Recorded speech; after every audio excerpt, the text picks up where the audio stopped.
All right, everyone, what's going on, guys? It's David again for BSML Red Sox. We're going to do a Red Sox versus Braves pre-series preview. Braves are 14-16 on the season. Obviously, they're defending World Series champs. Off to a bit of a slow start this year so far, but obviously not as slow as what the Red Sox are off to. 10-19. Don't want to keep talking about it. It's just a broken record at this point, how slow of a start the Red Sox have gone off to in all phases of baseball. But getting into this Braves recap, 2 games coming up in this series. We got a game, I have it right here. Tomorrow they play at 7:20, and on Wednesday they also play at 7:20. We got a Braves lineup which has a lot of powerhouses. Ronald Acuna just came back from injury from tearing his ACL. Is one of the more exciting young players in the game. Matt Olson is a guy that the Braves acquired in the offseason to replace Freddie Freeman at first base. He's got some pop. He had over 30 homers last year. Austin Riley's another guy who's got some power to him, and he's a young, intriguing third baseman for the Atlanta Braves, only 26. Ozzie Albies, great young player as well for Atlanta. And Dansby Swanson, who, the statistics aren't favorable towards him. He doesn't have the best average, but I've always liked the guy, and he seems to always be a staple in Atlanta's lineup.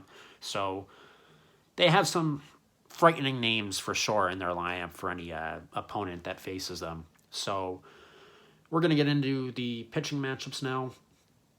Garrett Whitlock versus Kyle Wright are the starting pitchers in the first game. Garrett Whitlock, of course, officially now becoming a member in the starting rotation for the Red Sox, as announced by Alex Cora earlier this week.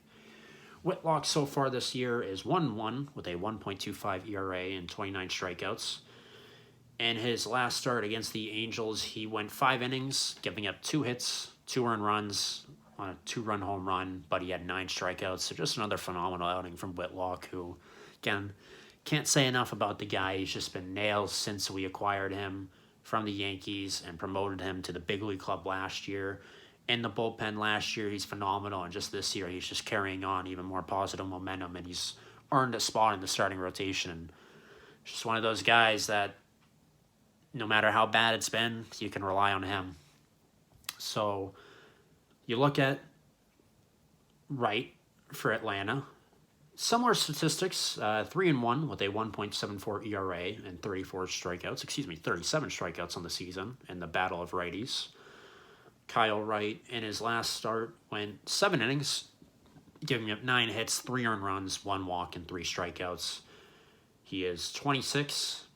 He was drafted 5th overall by the Braves in the first round in the 2017 MLB draft. And he's off to a hot start this year, and they're just looking for some consistency from him. Up until this point in his career, his ERA has been all over the place. Granted, limited opportunities, but it seems like this year is going to be the first chance he gets to be full-time with the big club. He's making the most of it so far. So if you ask me, it seems like in regular times, I would say the Red Sox would have the opportunity to go to town on this guy who's had a rough past, even though he's off to a hot start this year. But 2 great pitchers on the mound who are off to great starts this season. I think this is the likings of a pitcher's duel, and it's all going to come down to the bullpen. So, Jekyll and Hyde. Are we going to get a good bullpen, which seems to only pitch when our starting pitchers suck? Or are we going to get a bad bullpen, which blows another game, which the Red Sox lead the league in blown games so far? They are 5 for 14 in save opportunities. Don't remind me. So, this game could honestly go really either way for me. But, as I said in prior recaps, and as me, Brady, and Ian have said in prior recaps, you can always feel confident in your chances to win the game no matter what's happening when Garrett Whitlock's on the mound. He's going to give you a chance to win, and I fully expect him to do that again tomorrow night. Moving on to the pitching matchup, in the second and final game of this 2-game set between the 2 teams, we have Nathan Eovaldi on the bump for Boston and Ian Anderson on the bump for Atlanta. Eovaldi is 1-1 so far this season with a 2.94 ERA and 36 strikeouts.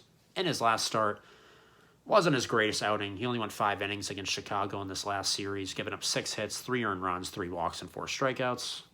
But he's right up there in terms of one of our more reliable pitchers in the Boston pitching staff. Just the incredible season he had last year, being our ace, And he's our guy.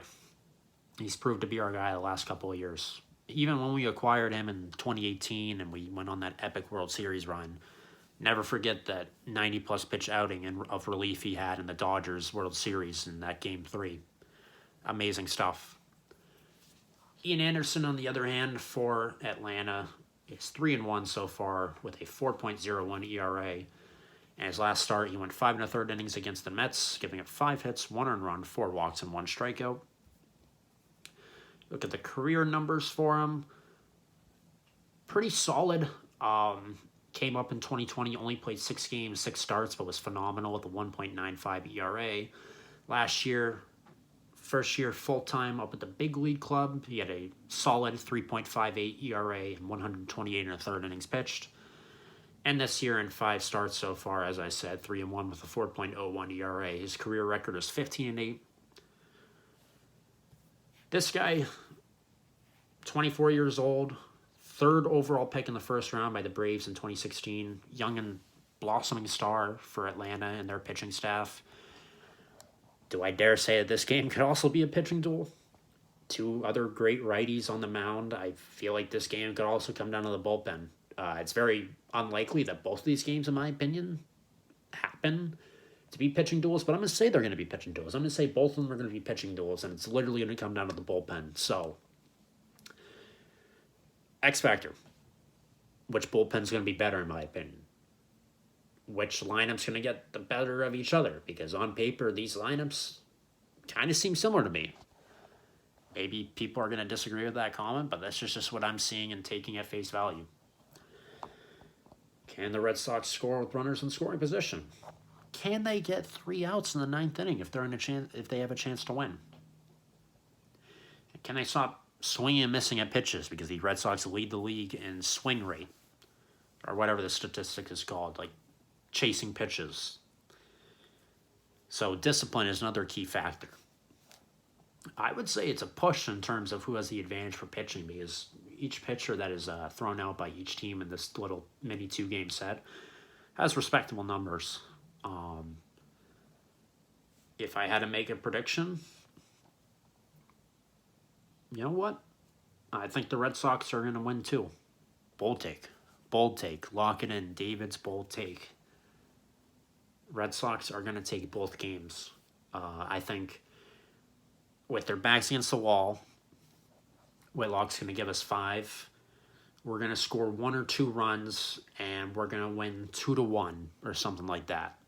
It's just going to be one of those typical Red Sox games every year where it's a pitcher's duel, can be ugly at times, but we just get the job done and we do enough to win. And I think we could win this game by a score of 2-1 or 3-2. And I think in the second game, it could be much of the same, where maybe we get out to an early lead against Eovaldi, or with Eovaldi on the mound, and maybe the Braves try and stage a late comeback once it gets to our bullpen. But I think we can maybe get the final 3 outs, and I can't believe I'm saying this, but you know what? Team optimism over here. I don't care. I'm saying Red Sox are going to take both games. They need to take both games. They really do. And I hope they do. But you know what? Why not? What do I have to lose? Red Sox are going to take both games in the series. Alrighty. Well, that is going to do it for this pre-series preview. Red Sox Braves start tomorrow at Truist Park in Atlanta, Georgia. 7:20 p.m. You can catch it at both games. So, that's the recap. Go Red Sox. We need these 2 wins. Let's start playing better. I'm BSML David. Have a good one. Take care.